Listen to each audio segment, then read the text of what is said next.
देखिए, बहुत ही दुखद है, अत्यंत दुखद है। इस दुख की घड़ी में हम लोग वीआईपी के अध्यक्ष मुकेश सहनी जी के साथ हैं। पुलिस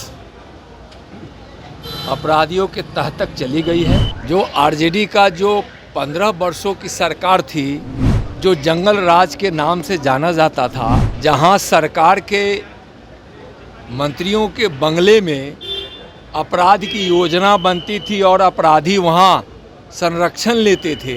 वीआईपी पार्टी के कर्ता धर्ता मुकेश सहनी के पिताजी की हत्या मामले पर इन दिनों अब जाकर सियासत भी तेज होती हुई दिखाई दे रही है। जहां पर बात करें तो विपक्ष इस वक्त सत्ता पक्ष पर पूरे तरीके से हमलावर बनी हुई है और साथ ही जंगल राज जिस तरीके से लालू राज को कहा जाता था, उसी तरीके से अभी के शासनकाल को रावण राज बताया गया है। इसको लेकर बयानबाजियां भी जारी है और इसी कड़ी में जब नित्यानंद राय से बात की गई तो उन्होंने क्या कहा, सुनिए। सर, जिस तरीके से मुकेश सहनी की पिता की निर्मम हत्या हुई है, क्या कहेंगे उस पर? देखिए, बहुत ही दुखद है, अत्यंत दुखद है। और इस दुख की घड़ी में हम लोग वीआईपी के अध्यक्ष मुकेश सहनी जी के साथ हैं। पुलिस अपराधियों के तह तक चली गई है और कार्रवाई शुरू है। सरकार बड़ी तत्परता से और गंभीरता से उस विषय को लिया है। इस दुख की घड़ी में मुकेश जी के साथ हम लोग हैं। जो भी अपराधी है उस पर कठोर से कठोर कार्रवाई होगी। एसआईटी माननीय नीतीश जी की सरकार गठित कर दी है और अपराधी लगभग पुलिस के घेरे में आ चुके हैं। जल्द ही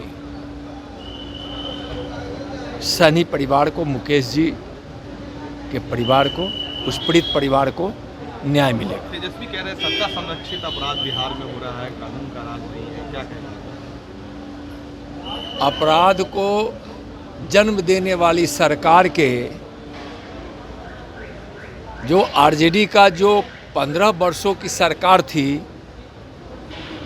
जो जंगल राज के नाम से जाना जाता था, जहां सरकार के मंत्रियों के बंगले में अपराध की योजना बनती थी और अपराधी वहां संरक्षण लेते थे।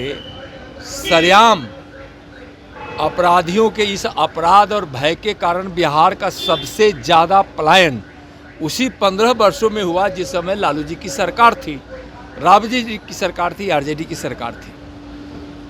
पहले जो अपराध होते थे उसको लालू जी की सरकार में पुरस्कार मिलता था।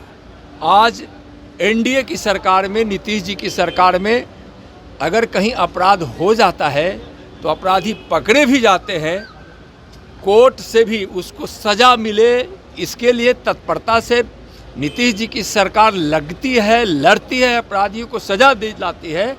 यानी कि आरजेडी की सरकार थी, लालू राबड़ी जी की सरकार, उस समय अपराधियों को संरक्षण मिलता था। आज अपराधियों को सजा मिलती है, पकड़े जाते हैं अगर कोई अपराधी अपराध करता है। सर, सारण में ट्रिपल मर्डर, मोतिहारी में डबल मर्डर और गोपालगंज में गैंग रेप की घटना हुई है, इस पर क्या कहेंगे? मैं पहले ही बताया ना कि इस समय जो भी अपराधी अपराध करते हैं, यह नीतीश जी की सरकार उस पर कार्रवाई करती है, न्यायालय तक ले जाकर उसको सजा दिलवाती है। तो सुना आपने कि नित्यानंद राय ने कहा कि मुझे काफी दुख है कि ये घटना हुई है। हालांकि जब विपक्ष के मसले पर उनसे सवाल किया गया तो उन्होंने साफ तौर पर नाराजगी जाहिर की, जहां पर उन्होंने वो जंगल राज का याद दिलाते हुए कहा कि वो दिन ये भूल गए हैं जब उस वक्त नेताओं के गोद में अपराधी बैठा करते थे और आज जिस तरीके का ये आरोप लगा रहे हैं इसमें कोई आधार नहीं है। अगर ये दुर्घटना घटी है, अगर ये घटना घटी है तो इस पर सख्त कार्रवाई की जा रही है और इस मामले में न्याय अवश्य मिलेगा।